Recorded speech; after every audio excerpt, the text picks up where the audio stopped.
আসসালামু আলাইকুম ওয়া রাহমাতুল্লাহি ওয়া বারাকাতুহু। আসলে আমার একটা মোবাইল হারিয়ে গিয়েছিল। বিশেষ করে মোবাইলটা পকেট থেকে পড়ে গেছে। পড়ে দেওয়ার পরে মোবাইলটা আমি কল দিছিলাম। যে মোবাইলটা পড়ে গেছে মোবাইলে আমি কল দিছিলাম। কল দেওয়ার পরে মোবাইলের মধ্যে রিং হয়েছিল। রিং হওয়ার পরে কিন্তু যেই মোবাইলটা পাইছে সেই রিংটা দেখিয়া রিংটা ফোনটা কাটিয়া তারপরে সে মোবাইলটা অফ করে দিছে। এই যে আমার পিছনে দেখতেছেন এটা হলো পুলিশ স্টেশন। এই পুলিশ স্টেশনে আইসে আসলে আমি কেস করার জন্য আসছিলাম। তারা আমার জিজ্ঞাসা করতেছে যে তোর মোবাইলের আইবিএন নাম্বার আছে নি, বক্স আছে নি, মোবাইলের বক্সটা আছে নি, কি মোবাইলেতে কিনছস? তো আমি আসলে মোবাইলের বক্সটা প্রায় 3 বছর আগে মোবাইলে কিনছিলাম। মোবাইলের বক্স মনে হয় না পামু। তো তারা মামলা নিতেছে না। আসলে মোবাইলের বক্স ছাড়া বলতেছে কোনো ফায়দা নাই, তুই কেস করতে পারবি, কোনো লাভ হইতো না, ঠিক আছে, মামলা নিব না।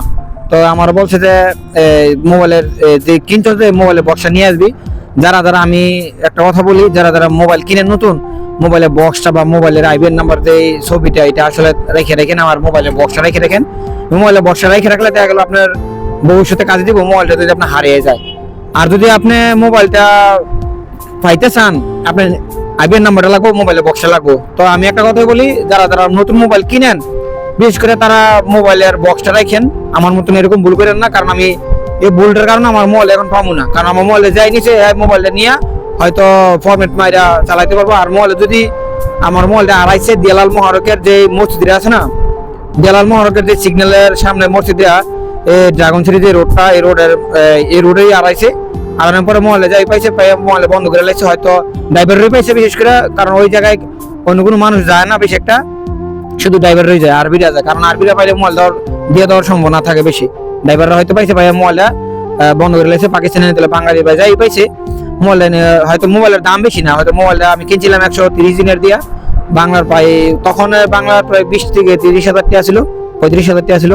এখন মোবাইলের দাম আছে সম্ভাবনা 20 থেকে 25 দিনের বা 30 দিনের হইব, 6-10,000 টাকার মতন দাম আছে। তো মোবাইলে বড় থানা, মোবাইলের ভিতরে আমার অনেক পার্সোনাল জিনিস ছিল, অনেক কিছু আসলে মোবাইলের ভিতরে, কারণ একটা 3 বছর 4 বছর ধরে এক মোবাইলে চালাইতেছি, অনেক কিছুই থাকতে পারে মোবাইলের ভিতরে পার্সোনাল জিনিস। সো ওইটা বড় কথা না, টাকাটা বিষয় না, মোবাইলের ভিতরে পার্সোনাল জিনিসগুলো, আমার ডকুমেন্টগুলো খুবই ইম্পর্টেন্ট ছিল। যাই হোক, আসলে কপাল মন্দ আল্লাহ যা করে ভালোর জন্য করে। আমি যাই মোবাইলে পাইছে তারা আল্লাহ হেদায়েত দেখ। আর আমি চাই যদি আমার মোবাইলটা যাই পাইয়া থাকেন আর আমার ভিডিও যদি দেখে থাকেন, তাহলে ভাই আপনার কাছে একটা রিকোয়েস্ট, আমার ডকুমেন্টগুলো আপনার যদি টাকা প্রয়োজন পড়ে আপনার দিয়ে দেবো, সমস্যা নাই, আপনি আমার মোবাইলে ফেরত দিয়ে দিন। সো আর বেশি কিছু বলবো না। তো যারা মোবাইল নতুন কিনবেন লাজিম বক্সটা রাখেন, মাস্ট বি বক্সটা রাখলে আপনি কেস করতে পারবেন, আপনি মোবাইলে পাওয়ার সম্ভাবনা আছে, ঠিক আছে। সো ভালো থাকবেন, সুস্থ থাকবেন। আসসালামু আলাইকুম। আমি আমি খুবই আসলে নার্ভাস, আসলে কথা বলার মতন কিছুই আমি নাই, আমার কথা বলার মতন ভাষা খুঁজে পেতেছি না।